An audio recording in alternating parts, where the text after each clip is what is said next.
السلام یا علی مدد محمد ساجد زرداری پاکستان. آج ہمیں چوتھا دن ہے مشی کرتے ہوئے اور ہم بالکل یہاں مولا حسین کی ظاہر بن کر آئے ہیں اور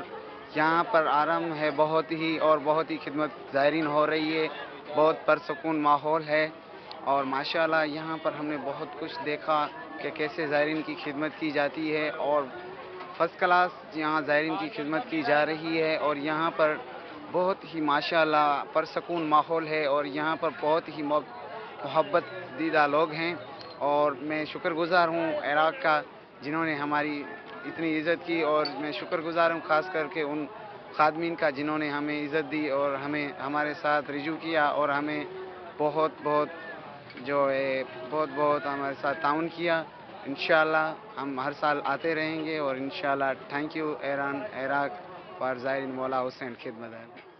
یارو دلبر و دلدارا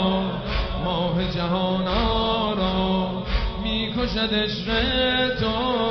آخر سرما را جانا سید و مولانا حضرت سلطانا تشنه تو هستم سید العطشانا جانم به صدای نوکران به دلای مبتلا به مسیر اربعین به نجف تا کربلا جانم به شفای تربته به پر علامته به دلی که میتپه برای زیارت یار به طلب سید و مولا به طلب